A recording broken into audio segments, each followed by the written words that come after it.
aquí estamos nuevamente en Mujeres en Agricultura y hoy día tengo gran compañía. Estoy con Natalia Pellientini, que es la presidenta del PPD, así que bienvenida Natalia a este programa de conversación. Muchas gracias. Y estamos también con Mariana Elwin, pero una institución, o sea, Mariana, ministra de Educación, también. parte... No, fabuloso, o sea, la verdad es que me declaro una fan tuya, te sigo hace mucho tiempo. Gracias. Bienvenida al programa.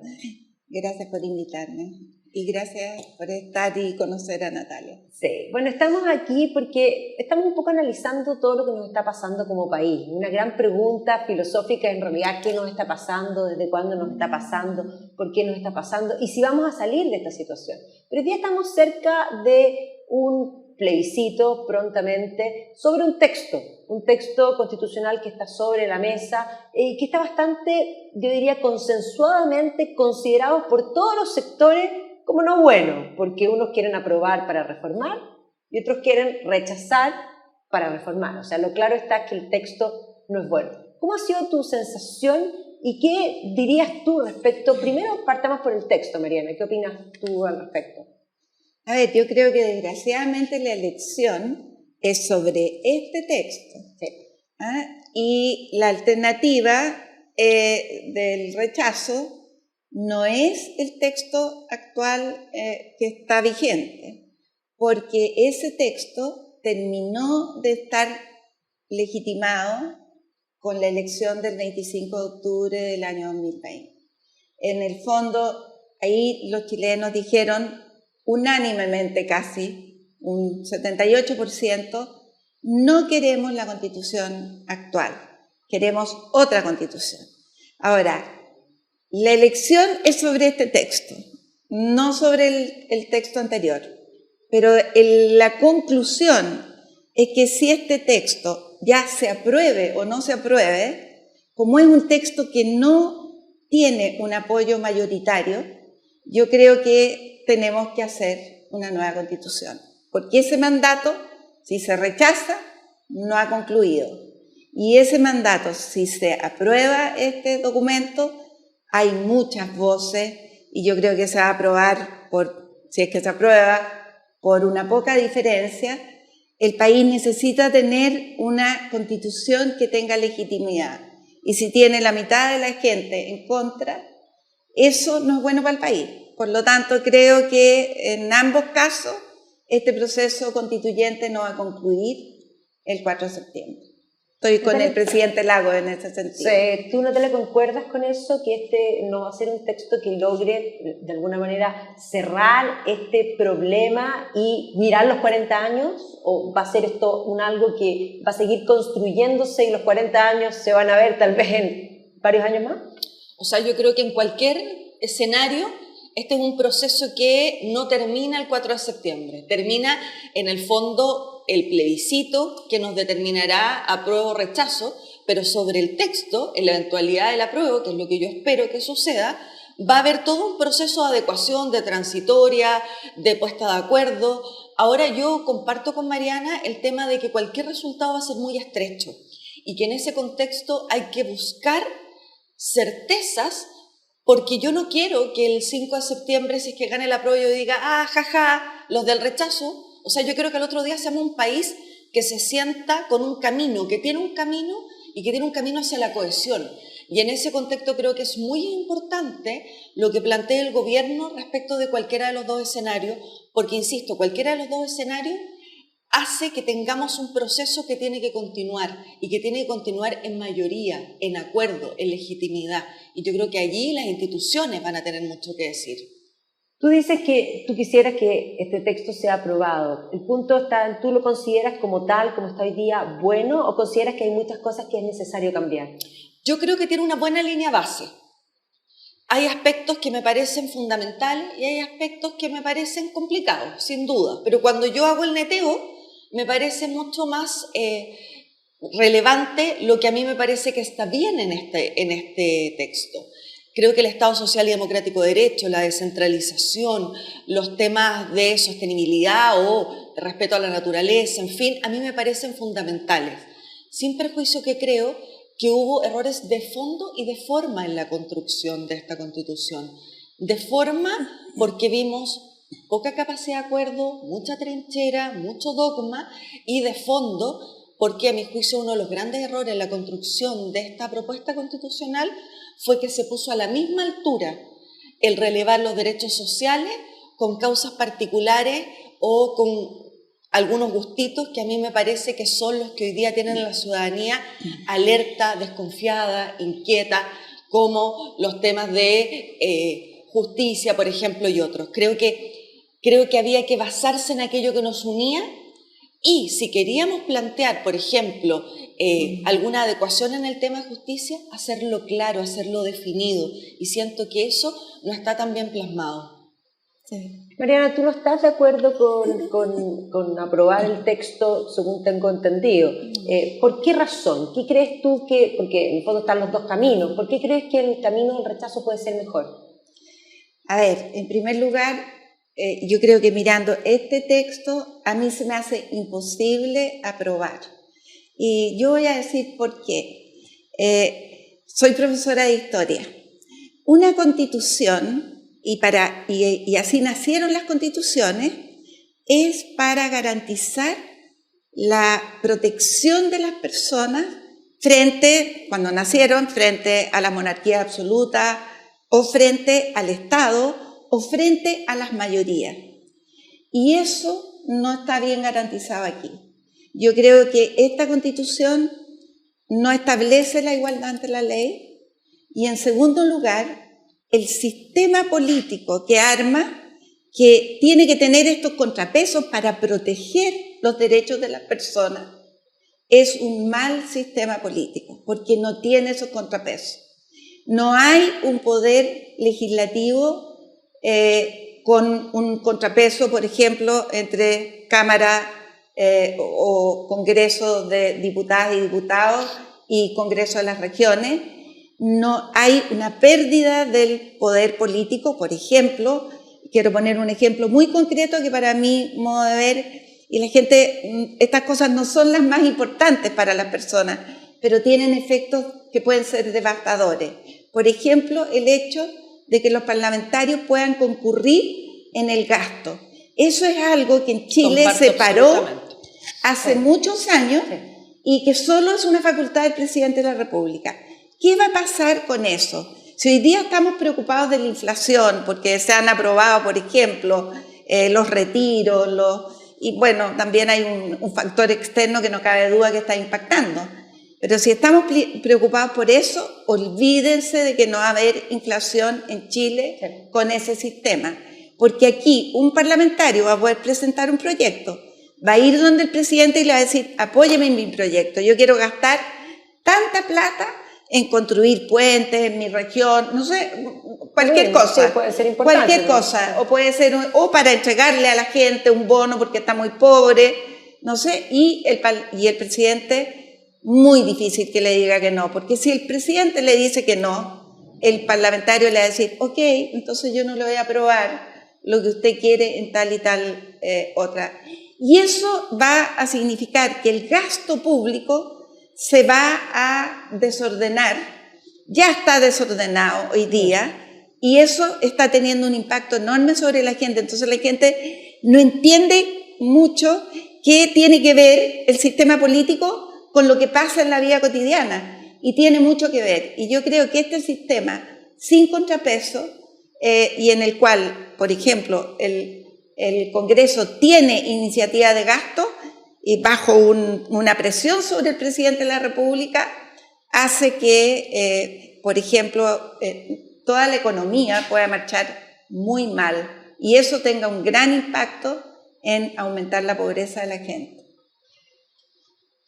Natalia, respecto a las cosas que tú encuentras malas que hay que cambiar, ¿tú crees que con lo que está establecido va a ser posible cambiar algo? Mira, yo, insisto, creo que en el balance, yo creo que es mejor pararse desde el apruebo. Esa es mi convicción. Dicho eso, creo que efectivamente nosotros como partido además quisimos ser como honestos respecto de lo que... Sí. Porque una cosa es decir, apruebo a todo evento, diciendo estoy fascinada con este texto, y la verdad es que nosotros quisimos ser realistas respecto de aquellas cosas que esperábamos que se mejoraran. Hicimos un documento, etcétera, que de hecho tiene mucha coincidencia en algunos puntos con los que hizo el expresidente Lago. Y en ese contexto creo que podemos avanzar hacia acordar ciertas reformas, como pasó el año 89, antes de que asumiera el presidente Elwin, que se hizo un paquete de reformas y se plebiscitaron. ¿Qué me preocupa a mí?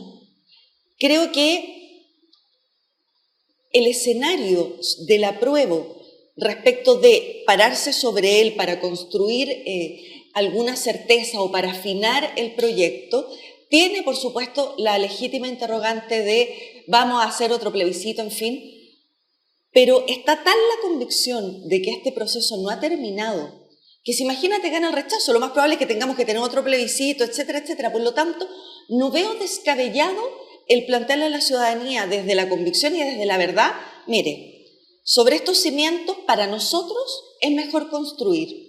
Dicho eso, creemos que hay que hacer un acuerdo amplio para mejorar, para ahondar en estas materias. Y sobre eso, quizás un plebiscito con apoyo del Congreso, me parece que no es tan errado toda vez que ya se instaló la idea de que este proceso está en la mitad, por decirlo de alguna forma.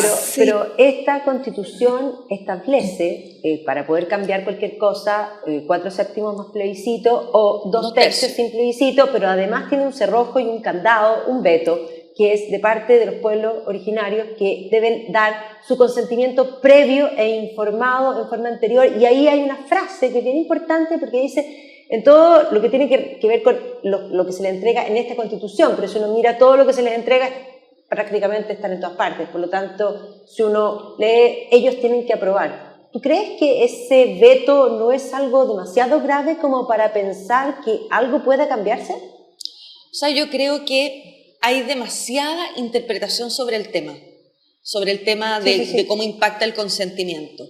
Ayer escuchaba a 3 constitucionalistas, escuché también a la senadora Rincón, que tenía un punto de vista, y creo que para eso no sé cómo se va a llamar, no lo recuerdo en este minuto. El futuro Tribunal Constitucional va a tener que darnos una línea respecto a la interpretación de eso, porque creo que hay una serie de conceptos, y esto es importante también que pudiéramos conversarlo, hay una serie de conceptos en la Constitución que tienen muchas formas de interpretarse, y yo creo que no hemos podido conciliar en una sola. Por ejemplo, nosotros el otro día hicimos un conversatorio en el partido sobre plurinacionalidad y lo hicimos con representantes del pueblo mapuche, académicos, etcétera, y la verdad es que no es que hayan visiones antagónicas, pero hay muchos matices y yo creo que vamos a tener que definir. buscar en este no es Tribunal Constitucional, Corte Constitucional, ¿cómo se llama? Pero lo que lo reemplaza. Pero, va a tener una pega interesante sobre ese tema porque creo que no hay posturas unísonas y creo que ahí es donde también se fragiliza este texto y se fragiliza una serie de cosas que se pudieran hacer porque hay mucha incertidumbre. Mira, a mí más que el tema de los cerrojos que existen y que yo creo que puede ser interpretable, pero es bastante claro. Lo que pasa es que está en un lugar donde habla de lo territorial. Y entonces uno podría decir, esto rige nada más que para lo que es territorio. Pero la frase final es en todo lo que afecte a los pueblos indígenas según esta Constitución. Entonces, es más plausible que ese haya sido la intención. Además, se agregó en la armonización. Se agregó en la armonización. Bueno, el tema es el siguiente. Yo creo que el apruebo para reformar tiene no solo estos cerrojos, sino que tiene un sector político que no quiere apruebo para reformar. Y en cambio el rechazo para reformar yo creo que tiene mucho más apoyo. El tema es que el rechazo no es para reformar, el rechazo finalmente significa que hay que hacer una nueva Constitución. Y creo que el país ha discutido lo suficiente como para poder llegar a ese acuerdo sobre la base de lo que hay en este texto, sobre la base de lo que hay en el texto de la Presidenta Bachelet, sobre la base de lo que hay hoy día se puede llegar a un acuerdo. A mi modo de ver, es mucho más fácil llegar a un acuerdo con los sectores democráticos sobre una nueva constitución, un nuevo texto, que llegar a un acuerdo desde el apruebo, porque en el apruebo es muy claro. O sea, ayer el presidente de la Cámara de Diputados, que es del PPD, planteaba lo mismo que tú, pero salieron dos, no sé, salió Tellier y salió Núñez, que son del Partido Comunista, a decir que no. Después el Frente Amplio, la mayoría está porque no. Yo creo que vamos a tener que probar aquí el liderazgo del presidente Boric. O sea, va a depender mucho, y el presidente Boric tiene una oportunidad para ver cómo sigue el proceso después del 4 de septiembre. Y yo creo, hoy día estamos casi una mayoría de los ciudadanos de acuerdo en que el proceso no termina el 4 de septiembre. Salvo probablemente los constituyentes, que están enamorados de este texto, y sobre todo los constituyentes que fueron muy sectarios y que intentaron imponer un texto sobre el resto de los constituyentes que eran minoritarios. O sea, aquí hubo una mayoría circunstancial que fue sectaria y que quiso imponer un texto a su pinta y sin considerar los elementos que podían venir de otros sectores que eran minoritarios. Entonces, la verdad es que no se construyó un consenso para esta Constitución. Y yo no creo que tenga que ser la casa de todos y que todos estén de acuerdo en estar adentro de esta casa. Pero una Constitución es un paraguas en el cual tiene que tener legitimidad, que la gente sienta que no va a ser atropellada por esta Constitución. Y yo creo que este borrador, hay muchas personas que se sienten que van a ser atropelladas. Veamos, por ejemplo, el tema de los derechos de agua. Sí, claro. O sea, es una cosa bien complicada. O sea, si tú tienes 350.000 agricultores en Chile y que al día siguiente sus tierras no tienen derechos de agua, no tiene derecho de agua, va a tener una concesión que va a depender del funcionario de turno. Esa tierra no va a valer nada sin derechos de agua. Entonces, hay muchos temas de ese tipo, y estoy hablando de agricultores medianos, pequeños, salvo los únicos que van a tener derechos garantizados son nuevamente los pueblos originarios. Entonces, es demasiada arbitraria la cantidad de privilegios que se le otorgan a los pueblos originarios.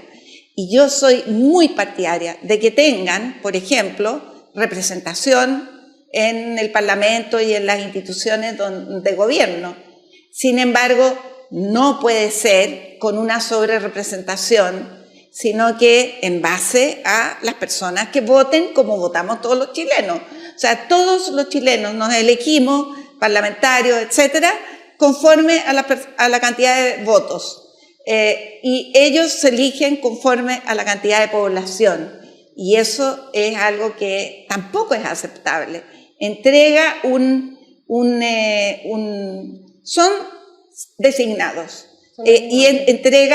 Y con 9 senadores designados, durante los primeros, 15 años de democracia, tuvimos un cerrojo brutal. Y ahora vamos a tener 17. Alrededor de, van a ser 17, pero la sobrerepresentación va a ser más o menos 8 o 9. Y esos van a poder tener un poder enorme para vetar, para avanzar, etcétera. Entonces, son tantos los temas, Natalia, en ese sentido que yo creo que, de verdad, yo no soy pesimista, porque creo que esta idea de que este proceso se ha ido instalando, sí. Y eso es algo muy positivo. Pero eso es precisamente lo que yo te voy a llevar ahora, Natalia, porque creo que hay algo claro. Este país ha vivido un proceso, llevamos 2 años, en el que hoy día podemos decir que hay un consenso ampliamente mayoritario de que hay que tener reformas importantes y hay ciertos puntos que tú planteaste como importantes que estaban dentro del texto que ya están consensuados. De hecho, hay una carta puesta sobre la mesa con ciertos compromisos que probablemente tendrán que institucionalizarse a través del Parlamento, pero históricamente, yo soy historiadora, igual que Mariana, ¿no es cierto?, mirando hacia atrás los procesos históricos de cambios importantes, por ejemplo, si uno piensa en la Reform Bill que amplió el electorado en el mundo británico, era un tema que por mucho tiempo no se quiso hacer y finalmente sucedió algo similar a lo que estamos viviendo hoy día y finalmente los que pasaron esa reforma fueron los conservadores y no fueron los Whigs, digámoslo así. Entonces, hoy día podríamos decir que si gana en los dos casos, y principalmente también si gana el rechazo, que hoy día las encuestas lo plantean, las encuestas yo sé que son de hoy día, una foto de hoy, y mañana probablemente hay otra percepción porque tienen que ver con lo emocional, pero sin duda, si tenemos esa cosa como instalada y llegase a ganar el rechazo, bueno, creo que ciertamente vamos a tener que sentarnos todos los sectores y, como bien dice la Mariana, democráticos a trabajar. ¿Tú no le tienes miedo a los sectores que no son democráticos y que han jugado un juego democrático con la posibilidad de la prueba? A ver, yo creo que hay extremos en Chile, sin duda. Y en ambos lados... De lado y lado. En ambos lados del panel ideológico. Y creo que ambas formas de mirar el mundo son absolutamente distintas, no solo las mías o las de Mariana, sino casi hasta las del sentido común.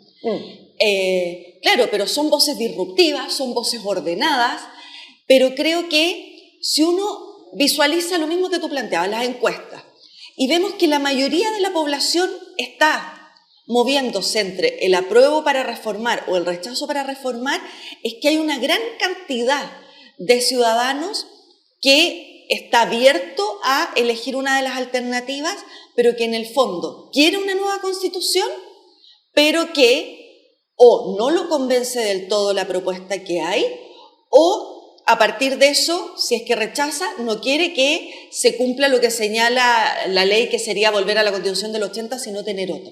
Sí. Entonces yo creo que aquí tiene que imperar no solo el sentido común, sino las preguntas de sociedad. Porque yo siento que este proceso constituyente partió con un ánimo, con una efervescencia, pero partió ya dando cosas por sentadas. Plurinacionalidad, paridad, etc. A mí me parece fantástico la paridad, pero me hubiera parecido mejor que saliera de un debate y no que uno llegara diciendo, bueno, paridad sí, o plurinacionalidad, o se acaba el Senado porque es oligárquico. O sea, entonces yo siento que los convencionales no se hicieron preguntas. Cada uno clavó su bandera y no preguntaron cuál es el tipo de democracia que mejor va a llevar a Chile al desarrollo. ¿Cuáles son, digamos, la combinación entre gobernabilidad y derechos? Entonces, siento que esa necesidad de ver un proceso de debate interesante, armónico, de altura, es lo que la ciudadanía inconscientemente nos reclama. Y yo siento que lo que tenemos que hacer todas las fuerzas políticas es que el 5 de septiembre no mirar si hay vencedores o vencidos, sino cómo reconstruimos y damos una respuesta institucional con estos puntos de vista. Porque sí. Sobre un tema que decía la Mariana que a mí me preocupa, y no por un eslogan, no quiero parecer como cuando uno juega pádel y tengo que devolver la pelota, pero me pasa, Mariana, que cuando tú me dices o cuando tú nos dices yo quiero reformar o quiero una nueva constitución para Chile, es que a mí no me cabe la menor duda. Yo estoy absolutamente en contra de la gente que, a partir de que en algún minuto Mariana fue parte de los gobiernos de la Concertación, lo mismo que mi partido ahora traición. Yo no quiero eso para mi país. No. Yo quiero sentarme con alguien a escuchar sus puntos de vista. Y no me cabe la menor duda que Mariana y muchos de los exministros, Burgos y otros, son gente demócrata, son gente comprometida con Chile. Pero yo sí creo que hay que comprometer a la derecha más dura, donde existen legítimos temores de que el día de mañana gane el rechazo y no haya tanta voluntad de avance. Y no lo digo como una caricatura, lo digo como parte de la historia. Y me gustaría, no porque tú estés ahí, ni mucho menos, ¿tú crees que va a haber esa apertura completa? Sí. Yo no creo que de todos, No. pero sí creo que hoy hay una apertura que no había habido nunca. Y la verdad es que eso yo lo valoro. Sí. Y siento que la derecha se da cuenta que no tiene tampoco otra opción. Yo creo que hay mucha responsabilidad de la derecha, también de la Concertación y de la Nueva Mayoría, de que no hayamos hecho los cambios a tiempo. O sea, eso sí, no cabe ninguna duda. Es verdad. Y la verdad es que cuando yo pienso, por ejemplo, que el reconocimiento a los pueblos indígenas estuvo en el primer proyecto de ley que fue en el gobierno de mi padre y sí, que se aprobó la ley indígena, el año 93. Sí. Y que no haya salido hasta ahora es una irresponsabilidad.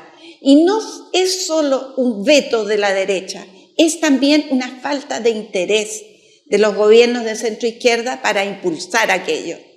Entonces, hay mucha responsabilidad de la cual nos tenemos que hacer cargo. Pero también creo que el proceso constituyente no es hija del estallido, es hijo del acuerdo del 25.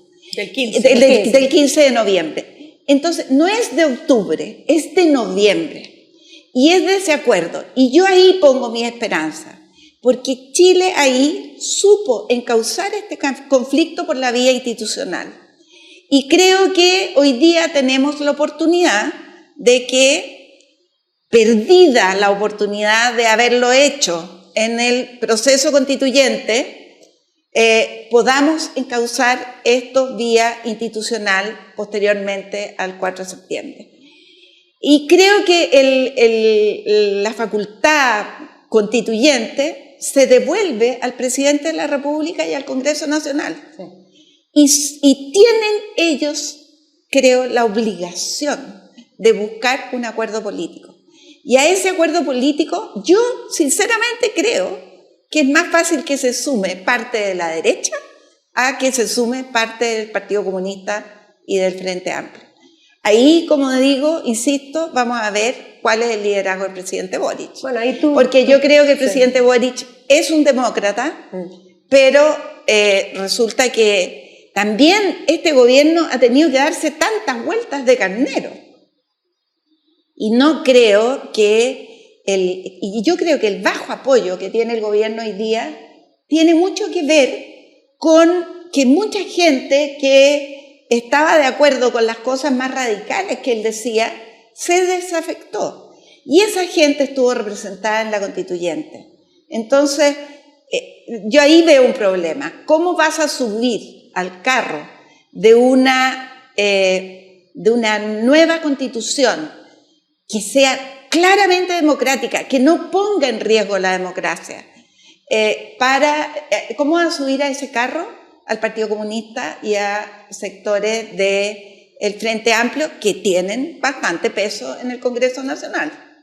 Claro. Yo veo más difícil eso que subir al carro a Evópolis, a Renovación Nacional, incluso la UDI, creo. Sí. A mí me ha extrañado, por ejemplo, Macaya, el rol que ha ejercido. Tremendamente activo, sí. Sí. Bueno, ahí hay un punto que es bien importante, porque nosotros tenemos que tratar de construir un consenso país.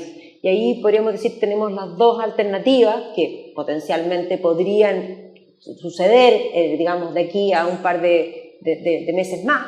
Y ahí hay que pensar dónde se construye el paraguas más transversal, porque ciertamente en la opción que tú estás, digamos, aprobando o más bien apoyando, es una opción en la que por una parte están los comunistas que sin duda y ahí es importante la distinción que tú hiciste, porque de alguna manera lo que plantea Mariana es que este proceso nace del 15 de noviembre, pero hay que entender que los que movieron el 18 de octubre fueron precisamente los sectores más radicales que sí estuvieron también adentro de la convención y que de alguna manera la convención tuvo los dos procesos al mismo tiempo, el octubrista revolucionario que impuso muchas normas y el consensuado del 15 de noviembre que trató de sobrevivir, pero la sobrerepresentación autoimpuesta generó este desbalance. Oye, entonces, ahí viene un alcance, y sin el Partido Comunista. El Sí, Partido pues. Comunista estuvo en contra de Sí, ese pues. acuerdo. Entonces, Exacto. ¿por qué yo voy a creer que va a estar a favor de una renovación ahora? Exacto, Si ellos no- hicieron lo que quisieron aquí. exacto, ellos se restaron del acuerdo del 15 de noviembre y impusieron lo que quisieron. Entonces, ahí viene la pregunta, ¿no debiéramos intentar construir, o sea, aprender de todo lo que más bien se está pagando la cuenta no poco barata a nivel país, pensémoslo económicamente en todo lo que se ha hecho en retroceso, porque ciertamente la inflación hay algo externo, pero hay mucha herida autoinfligida, eso está clarísimo. Entonces, la cuenta ha sido cara y va a ser más cara porque hemos retrocedido probablemente, yo calculo, 10 años, pero podemos volver a subir. Para poder volver a subir, ¿no necesitamos un consenso más amplio? Yo creo que necesitamos un consenso más amplio en varios ámbitos. Sí. Porque yo creo que, lamentablemente, el 4 de septiembre, a pesar de ser una oportunidad y nosotros verlo como positivo respecto a que el proceso sigue, también es complejo sentir que la ciudadanía puso su expectativa en este acuerdo institucional y que, lamentablemente, no vamos a tener el 80-20 que tuvimos respecto de que queríamos una nueva constitución. Y eso debería ser un dolor como país, porque finalmente es una oportunidad que tuvo poco de generosidad, de entender la responsabilidad que había. Y yo creo además que hoy día tenemos problemas en lo cotidiano que hacen que las personas legítimamente se desafecten de esto que parece tan, digamos, poco material como este concepto de constitución, porque estamos con problemas económicos, estamos con una demanda creciente de seguridad y estamos con problemas cotidianos, o sea, en la cotidianidad en mi barrio, en la inflación, etc. Por lo tanto, yo siento que nosotros no podemos apelar a la paciencia de los chilenos. Creo que tenemos que ser activos en, por una parte, generar acuerdos no solo para seguir este proceso, sino también para llegar a amplios acuerdos nacionales que permitan destrabar hoy día situaciones complejas que tenemos. Porque creo que hoy día no podemos mirar el proceso constituyente como si fuera un estanco de lo que sucede. Creo que tenemos que mirar la globalidad de la fractura social que tenemos, que se expresa en todos los ámbitos, y poder tomar acciones respecto de aquello, en el sentido de tanto cómo vamos a generar un acuerdo para seguir trabajando en la Constitución, cómo nos vamos a poner de acuerdo, por ejemplo, para sacar adelante rápido, consensuada y robusta una reforma Carabineros, por ejemplo. Y así otras materias que están impactando en la vida de las personas. Ayer, por ejemplo, hubo una visita a la Comisión de Seguridad, entiendo, al subsecretario o a la ministra del Interior, donde se planteaban cosas concretas como cómo se robustece aduanas, cómo se mejora su personal, cómo se compran mejores escáneres, porque claro, esta discusión que es etérea para muchos chilenos tiene que ir de la mano de preocupaciones concretas. Claro. Y yo siento que para eso tiene que haber una sintonía, una voluntad y un espíritu que hay que construir, porque yo lo veo a pedacitos, pero no lo veo en una visión más estratégica. Sí. En ese punto, Mariana, ¿tú crees que todo este proceso que ha sido bien doloroso país ha generado una conciencia para, pensemos en el consenso político, parlamento, de tener que acelerar ciertas cosas que eran urgentes? De todas maneras, yo creo que eso va a ser algo positivo que va a quedar de esto. Yo creo que hoy día hay una conciencia generalizada en el mundo político de que los cambios son fundamentales. De hecho, las mismas propuestas de cambio que hacen partidos de derecha no las habían hecho nunca. Claro. Y eso es un avance, eso sin duda es un avance. Ahora, ¿por qué yo insisto que tenemos que rechazar este texto. Porque, por ejemplo, el mismo texto, lo mismo que tú tocas de seguridad, en este texto no hay nada prácticamente sobre la seguridad de las personas. No, y respecto a las víctimas no existen. Los reos tienen mucho más derechos que las víctimas. Yo esa parte no la he estudiado bien. Me parece súper rara como se ha planteado. No lo he estudiado bien. Pero, por ejemplo, que se elimine el estado de excepción. Sí, claro. Que Carabineros deje de ser Fuerza Armada. O sea, las Fuerzas Armadas se reducen a 3. Que los militares no puedan participar por ejemplo, en el estado de catástrofe.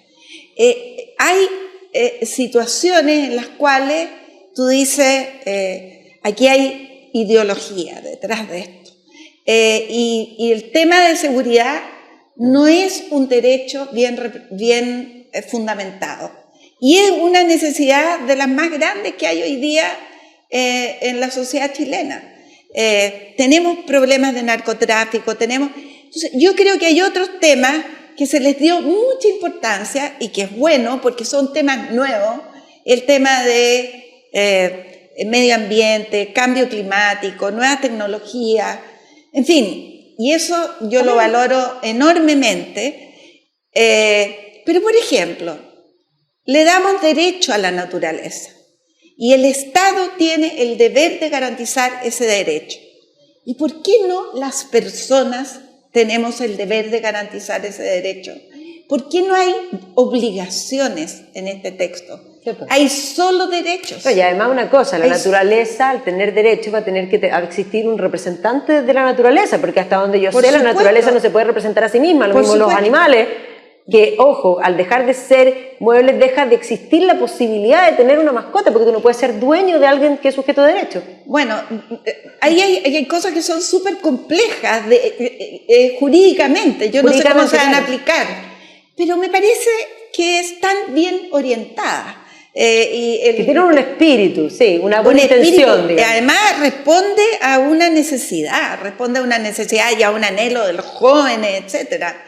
Todo eso se puede arreglar, se puede mejorar, pero hay otras cosas que son más importantes y que tienen más impacto. O sea, si hoy día con esta Constitución tuviéramos un Congreso y un presidente de la República que tiene mayoría en el Congreso, ese presidente puede hacer todo lo que quiera y puede perpetuarse en el poder como lo han hecho en muchos otros países latinoamericanos. No legítimamente, pero lo podría hacer. En cambio, si un presidente de la República no tiene mayoría en el Congreso, y resulta que casi todos los gobiernos en la historia del siglo XX y en la historia del siglo XXI no han tenido mayoría en el Congreso, no tienen posibilidad de gobernar. Entonces, podríamos tener la inestabilidad que hay en Perú. Y cuando hay inestabilidad o hay riesgo de que alguien se apodere del poder, yo creo que los países no avanzan. Entonces, desgraciadamente, las inversiones se ahuyentan, los empleos bajan, las remuneraciones bajan, o cuando hay una cantidad de derechos que espantan para venir a Chile o para invertir a un chileno en Chile, y hoy día puede apretar un botón y sacar su plata para llevarse a la otra parte, y así está ocurriendo, desgraciadamente. Bueno, resulta que cuando tú estableces un derecho a huelga sin límites, yo me pregunto, o cuando tú estableces que el derecho de agua es revocable, en el fondo revocable, yo me pregunto, ¿quién va a invertir en minería? ¿Quién va a invertir en agricultura? ¿Quién va a crear empleo con tantas trabas que se le están poniendo a la inversión? Yo estoy a favor del derecho a huelga y el derecho a huelga existe hoy día. Sí. Y todos en los establecimientos educacionales, en todas partes, está ligado a la negociación colectiva. Pero ahora cualquier sindicato puede hacer una huelga por cualquier motivo y no va a ser una huelga ilegal. Entonces también te pueden parar los puertos por un motivo político o te pueden parar la cosecha por un motivo que no es exactamente un motivo que tenga que ver con laboral, una reivindicación laboral. Entonces, todos esos temas creo que son demasiado complejos para el desarrollo futuro del país. Cuando no hay una buena democracia, cuando no hay estabilidad, cuando no hay reglas justas, pero no extremas, yo creo que el desarrollo del país se ve limitado y eso afecta a las personas, afecta a la clase media que quiere crecer, afecta a los más pobres que quieren salir adelante de la pobreza, afecta a las nuevas generaciones. En fin, yo creo que en buscar empleos, en estudiar. Entonces, no basta con garantizar derechos. Tiene que haber una institucionalidad que haga posible que esos derechos se puedan garantizar desde el Estado, desde la sociedad, etc. Natalia, esta Constitución establece montones de derechos, ciertamente, incluso algunos que son hasta sui generis, como el derecho al ocio, por ejemplo, que es una cosa bastante curiosa. Pero además agrega siempre al final, en la medida de lo posible. Esta Constitución, como está planteada, y un poco viendo lo que plantea Mariana, que tiene bastantes puntos clarísimos al respecto, ¿tú crees que va a ser que haya esa medida de lo posible, que el país realmente va a crecer y va a tener los recursos, o van a quedar simplemente como una lista de buenas intenciones? Yo creo que para el momento en que se expresó este proceso constituyente, era de toda lógica creer que iban a estar un listado de derechos. O sea, las constituciones europeas en general no tienen un listado de derechos, pero tienen estados de bienestar. Pero nosotros veníamos de un momento de fractura, de tensión, de sentir que, como me dijo mi querido amigo Ignacio Larrazábal, el director del Centro de Políticas Públicas de la Católica, cuando ellos hicieron un estudio de Hay que hablar de Chile, lo que les salía era el Estado no apaña, yo me siento huérfano. Entonces, era de toda lógica que saliera, digamos, que estuviera escrito todo este decálogo de derechos. Mi punto es que hay que ahondar en cómo se hacen efectivos esos derechos, con qué gradualidad, dependiendo de qué tipo de ingreso tiene el país, porque lo que no nos puede pasar es lo que pasó con la Constitución colombiana, que es que se establecieron un decálogo de derechos y terminaron todas las personas en tribunales demandando su derecho. Y su derecho propio. Exacto, si finalmente acá queremos avanzar en colectivo, por lo tanto yo creo que una de las tareas de este proceso tiene que ver con establecer cómo se avanza hacia un estado de bienestar, cómo pagamos todos más impuestos, porque cuando uno habla de estado de bienestar, también habla de que desde los sueldos más bajos hasta los más altos uno contribuye. Sí, claro. Y por ejemplo, a mí me parece un contrasentido, y esto es políticamente muy incorrecto, pero lo voy a decir, que cuando yo quiero transitar hacia un estado de bienestar, sí, tengo que responder la siguiente pregunta, en el ámbito de pensiones, por ejemplo. ¿Estoy disponible a dejar, digamos, de tener este ahorro individual por esta mirada de estado de bienestar donde yo soy un participante de un colectivo?